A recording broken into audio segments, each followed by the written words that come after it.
Hey everyone, how you doing today? Episode number 3 with Anna Kelly is an extra special one that we have actually never done before.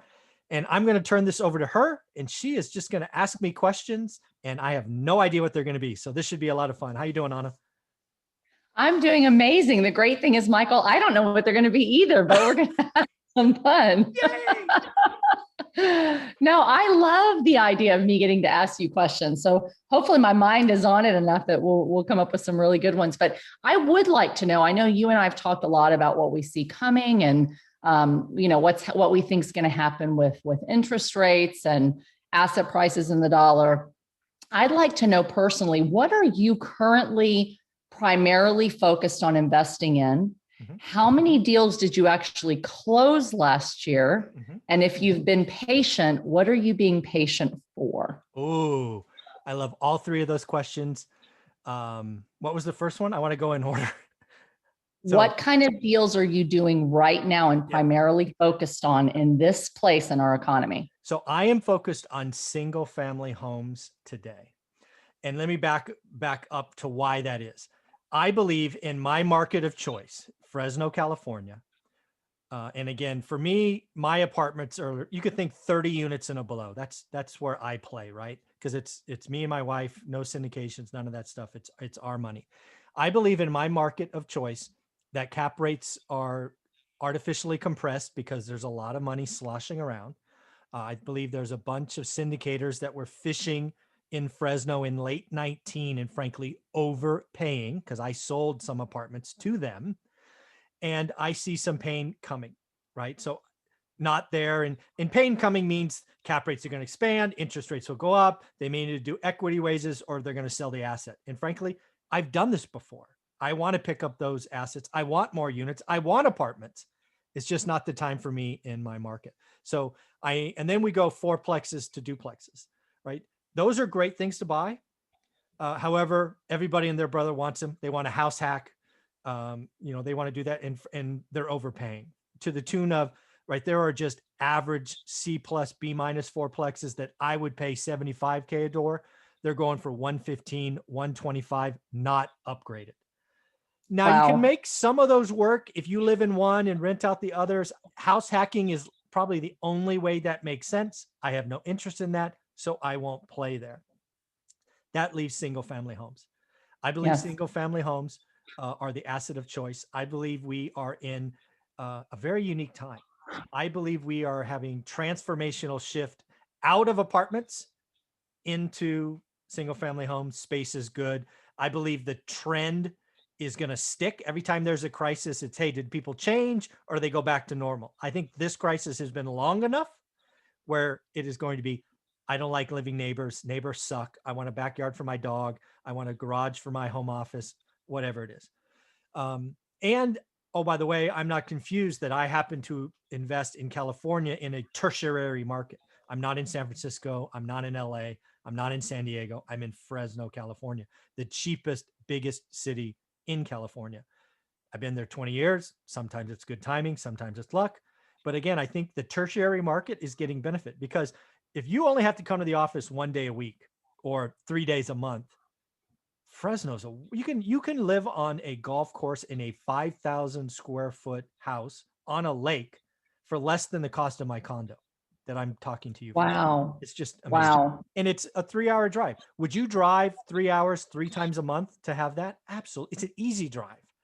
So I think there's a lot of benefits coming to single family homes, not to mention artificially low interest rates. I was getting interest rates under 5% there for a little while. I think that'll change.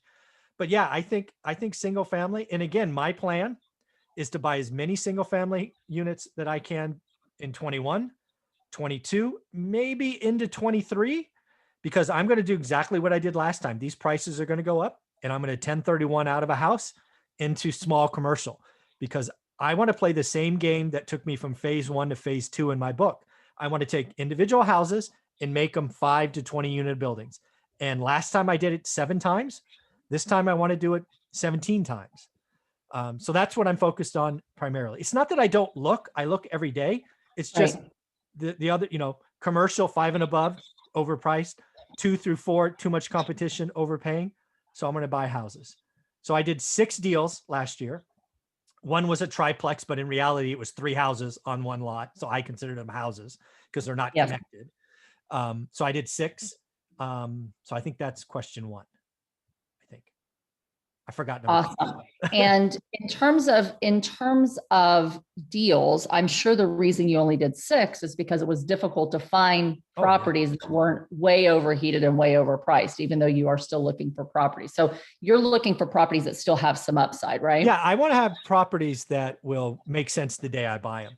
I never buy for appreciation. I never buy for future plan. I never do any of those things. I would rather have cash than bet, right? My worst case scenario is, oh, it's a cash flow house. That's like my worst case scenario, right? 30-year debt, blah, blah, blah. I'm good to go, right? I do see upside. I see a plan, but I could be wrong, right? What happens if there is no, bust in the apartments in 3 years? Well, I better be able to keep the house and cash flow it, right? And the other thing that I want to say here is, as I wrote about in my book, I bought everything before I retired except 2 deals on the MLS. That is not the case last year. I wrote 250 offers on MLS-based deals and got like 3 counters and 0 deals. So all 6 deals were 2, I think, were wholesalers and 4 were from my network. You got to tell people what you're looking for. And then you got to perform when they bring it to you. Your reputation, the longer you're in this business, matters. I made $1 million probably last year just on my reputation, right? Maybe 800 grand, probably 800 grand from the deals that were brought to me last year. That's amazing. That is so important too, Michael, because for people to hear that you wrote 250 offers and got 0 out of those 250, it is something that a lot of my coaching students right now, and I'm sure yours are like, Anna, I'm doing all this work, I'm working really hard, and I'm just not getting any offers accepted. It's like, stay the course, play the long game, and you've got to look for off-market deals. You can't only look from MLS. And most of the deals I've done in the last couple of years have been off-market. I still look on the MLS every day. I've still made offers on things Every on the day. MLS. Yes. Every day. Yeah. At least almost every day, right? I'm looking at deals. I have alerts from every place that you can get deals hit my phone. And if it's something I'm interested, I look at. But consistently looking at deals, consistently making offers, but your reputation is so important and it takes time to develop that, right? So in the beginning, everybody was like, you can, ask for your network for off-market deals. And I'd never get anything because everybody else was asking for off-market deals too. Now, when you become specialized in one thing, and I think this is an important point that you made, people know that Michael's the guy that buys single family investment properties in Fresno, California. For me, people know in my local market that Anna Kelly's the person that's going to buy these 10 to 40 unit buildings on her own, and she can buy bigger because she has partners. Now, before they list a property, they don't want a whole bunch of tire kickers coming through their properties and disrupting their tenants. They call me because they know I can perform. And to your point that if you are brought an off-market deal, you can't just sit on it. It's either look at it and I'm interested or look at it and I'm out. Let them know so that they know you're serious and they continue to bring them deals. I only did 1 10-unit property on my own last year. I sold 30 units and I couldn't 1031 them into anything because I couldn't find anything that made sense for me to buy. So I'd rather just pay the tax, get it done with. Now I did 2 large multifamily deals and I was able to get bonus depreciation to offset the tax. But I wanted a whole lot more of my own personal deals in addition to these syndications I'm doing than I was able to find. But that patience is so important because this year I've now had 3 big off-market multifamily deals come to me. Nice. We took one down. I played hardball on another one and I lost it. And I'm working on the 3rd one right now. So that consistency, that reputation, and specializing in something so that people know you're the person to come to is really important. So I'm glad that you said that. Yeah. And the other thing you said there, I want people to hear is I sold a lot of apartments in 19, right? At the end of 19, before this thing came, right? Before the virus.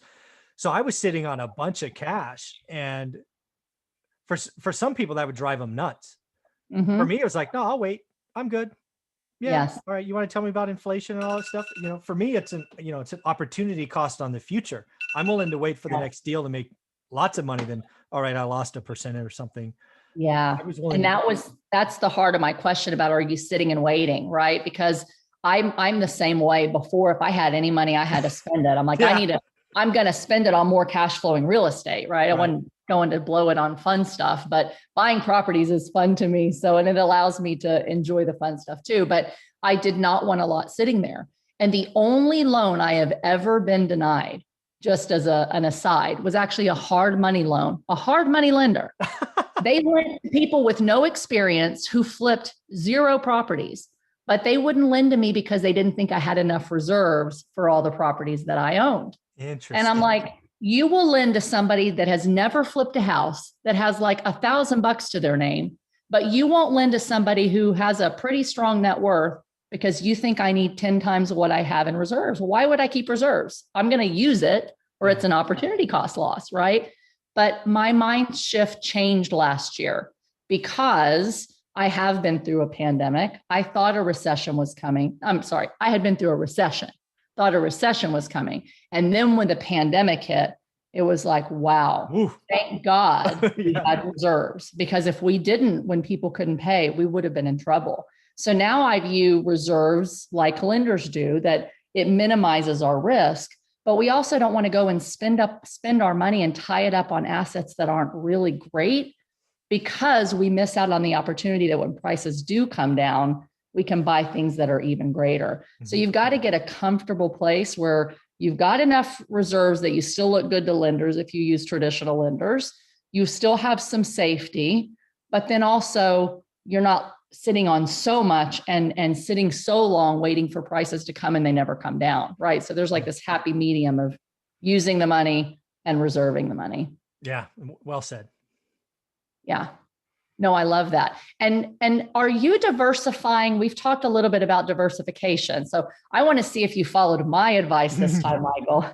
Are you diversifying any of your portfolio out of Fresno, California? And why or why not? No, the short answer is no, I'm not. And the reason is I'm lazy. I spent a lot of time and a lot of pain building up a new team. And again, let's not forget, I truly hate getting on airplanes, and I'm a control freak and would want to go to wherever it was. And I don't have to, frankly. So I play with it. I play with it almost weekly.